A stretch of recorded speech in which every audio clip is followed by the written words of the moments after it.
চিন্ময় ব্যাপিতং সর্বং ত্রৈলোক্যং সচরাচরং তৎপদং দর্শিতং যেন তস্मै শ্রী গুরুবে নমঃ।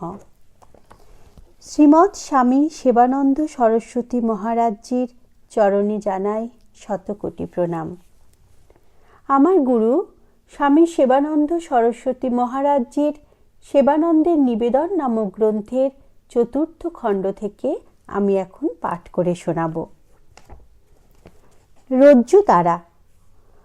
বদ্ধ জীব দৌড়াইতে পারে না, যেই মুহূর্তে মুক্ত হয় তখনই ছুটিয়া পালায়।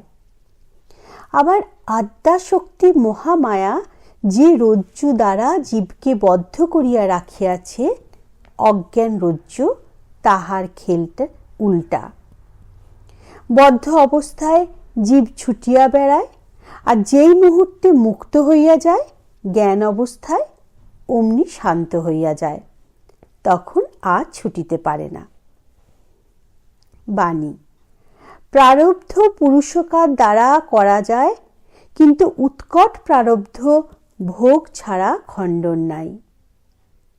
ঠাকুর প্রতিমা পূজা অধম, জপ ও স্তোত্রপাঠ মধ্যম, মানস পূজা উত্তম, আত্মচিন্তা অতি উত্তম। প্রথম প্রতিমা পূজা জপ স্তোত্রনম মধ্যমা, উত্তমা মানিস পূজা সহজ্য পুজো ও মধ্যমা। প্রার্থনা। আমি ধূপের মতো জ্বলে পুড়ে কবে হব ছাই, এই জগতে সুখের ভাগী হতে নাহি চাই। যেন সবাই ভালোবাসতে পারি সুগন্ধ করে দান, ত্যায্য করি ভোগ বাসনা মান অপমান। কিসের এত গরব বলো, অনিত্য এই দেহ, সবাই একদিন চলে যাবে নয়তো কারো কেহ। তাই এই মিনতি দয়াল হরি চরণে জানাই, অন্তিমেতে চরণ তলে ঠাঁইটুকু যেন পাই। ধূপের মতো জ্বলে পুড়ে কবে হব ছাই, আমি কারোর সুখের ভাগী হতে নাহি চাই। চারিদিকে খেতে ফসল, মাঝে ছোট একটি গোচারণ ভূমি। রাখাল বালক তার ছাগলগুলি ওই গোচারণ ভূমিতে ছাড়িয়া হাতে একটি ছড়ি লইয়া গাছের ছায়ায় বসিয়া আছে। লক্ষ্য তাহার ওই ছাগল ক্ষেতের ফসলে মুখ না দেয়। ধ্যানও ঠিক সেই রূপ। তুমি চোখ বুজাইয়া বসিয়া ওই মন রূপী ছাগলটার দিকে দৃষ্টি রাখো। সে নির্দিষ্ট জায়গায় স্থির হইয়া বসিয়া আছে, না কুপথের দিকে ধাবিত হইতেছে। যদি কুপথে ধাবিত হয়, তবে তুমি তোমার বিবেক রূপী চাবুক দ্বারা সজোরে প্রহার করো। দেখিবে 2-4 দিন ডান্ডা খাইলে ওই মন রূপী ছাগল তোমার বশীভূত হইয়া যাইবে। পারিব না বলিয়া বসিয়া থাকিও না, চেষ্টা করো, সবই সম্ভব। পৃথিবীর থেকে জল বড়, জলের থেকে অগ্নি বড়, অগ্নির থেকে বায়ু বড়, বায়ুর থেকে আকাশ বড়, আকাশের চেয়ে মন বড়, মনের চেয়ে বুদ্ধি বড়, বুদ্ধির চেয়ে জ্ঞান বড়, আর সেই জ্ঞানের ঊর্ধ্বে পরম পরমাত্মা অবস্থিত। তাকে জানাই মানব জীবনের উদ্দেশ্য ও লক্ষ্য। জীবের নিম্ন দৃষ্টি, তাই রূপ, রস, গন্ধ, স্পর্শ ও শব্দ সুখে মাতোহারা। গুরু কৃপায় যদি কোনোদিন দৃষ্টিটা ঘুরিয়া যায়, তবে আত্মকৃপা লাভের আর দেরি হয় না। তাই সাধনা করো, সাধনা করো, ত্যাগের সাধনা করো। যতদিন ভোগ ততদিন রোগ। হে জীব, যদি চির শান্তি লাভ করিতে চাও, তো উঠিয়া পড়িয়া সাধনায় রত হও। কথায় কিছু হয় না, কাজ করা চাই। অধিকারী না হইলে সাধন তত্ত্ব ঠিকঠাক বুঝা যায় না। শীত উষ্ণ, সুখ দুঃখ, ভালো মন্দ সব অবস্থাতেই যাহারা নিশ্চল, তাহারাই সাধনার উপযুক্ত। আসল কথা হইল তিতিক্ষা, অর্থাৎ সহ্য করার ক্ষমতা। অধৈর্য আর অসহিষ্ণু হইলে জীবনে কোনো দিনই বড় হওয়া যায় না। তারপর আছে সন্তুষ্টি। ইহা একটি মস্ত বড় গুণ। কথায় বলে, সন্তুষ্টি হইল শান্তির আধার। যাহার সন্তুষ্টি নাই, সেই ব্যক্তি জীবনে কোনো দিন শান্তি লাভ করিতে পারে না। ইহা সম্পূর্ণ মনের ব্যাপার। যিনি মনকে বশ করিতে পারিয়াছেন, তিনি জগৎকে বশ করিতে পারিবেন। আমি ও আমার এই দুটি মায়ারজ্জু, ইহার দ্বারাই জীব আবদ্ধ। এই দেহটা আমি, আর জগতের যত ভোগ্য বস্তু সব আমার। এই হইল বন্ধনের মূল কারণ। মূলে কিন্তু আমিও নাই, আর আমি যেখানে নাই সেখানে আমার থাকিতে পারে না। তাই হে জীব, যদি মুক্ত হইতে চাও, চির শান্তি যদি পাইতে চাও, তবে ওই দুই পিশাচিনী মায়া আমি আর আমার ছাড়িয়া দাও। দেখিবে অচিরেই চির শান্তি পাইবে। মাছরাঙার মুখে যতক্ষণ মাছ, ততক্ষণই কাক তার মাথায় ঠোকর মারে, ক্ষত বিক্ষত করিয়া দেয়।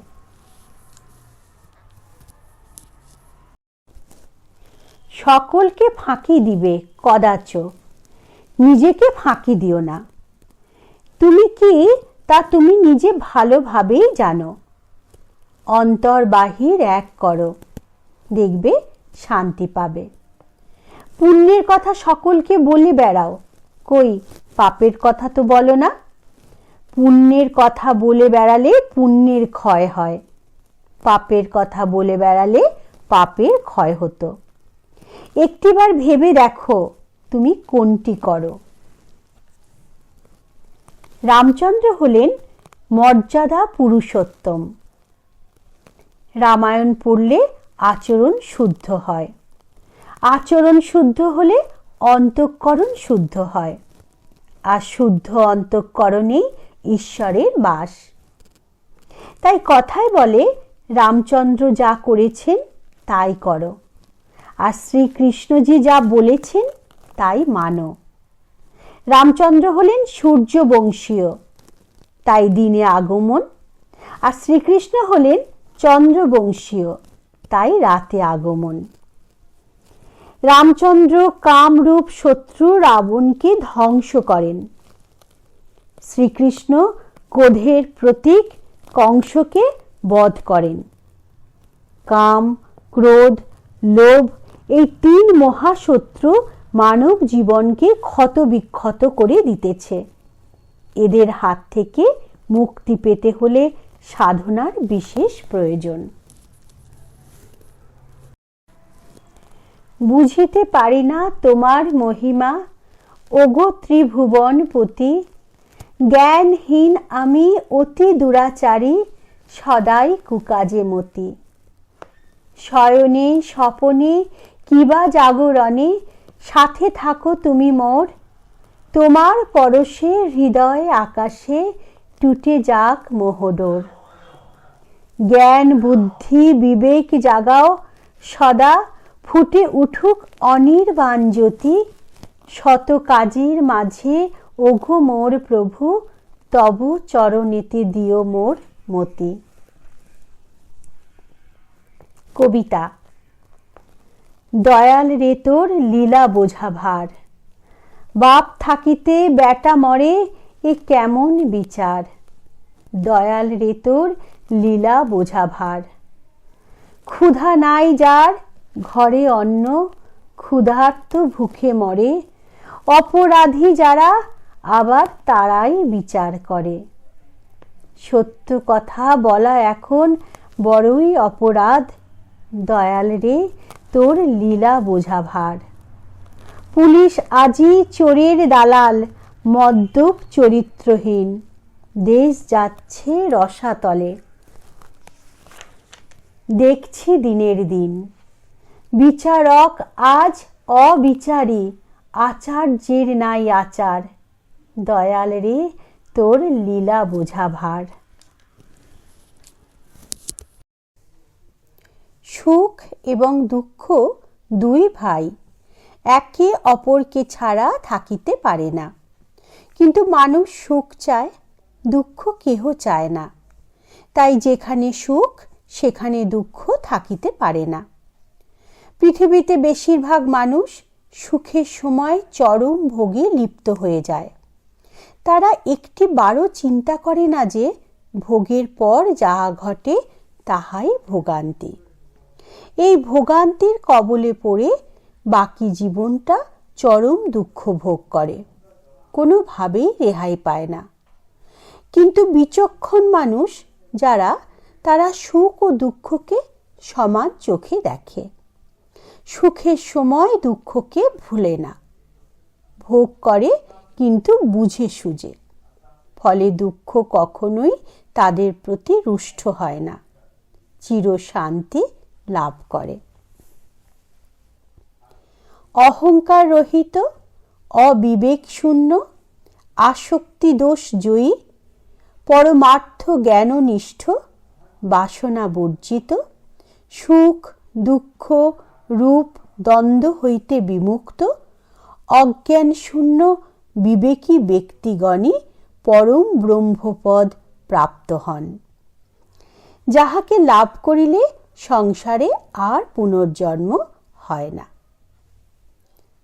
নমস্কার, সকলে ভালো থাকবেন, সুস্থ থাকবেন। আর আমাদের এই প্রচেষ্টা যদি আপনাদের ভালো লাগে তবে লাইক ও সাবস্ক্রাইব করে আমাদের উৎসাহিত করতে ভুলবেন না কিন্তু। আর এই নিবেদন সকল ভক্তদের মধ্যে শেয়ার করে দেবেন, যাতে তারাও পূর্ণার্জনের পথে এগিয়ে যেতে পারেন।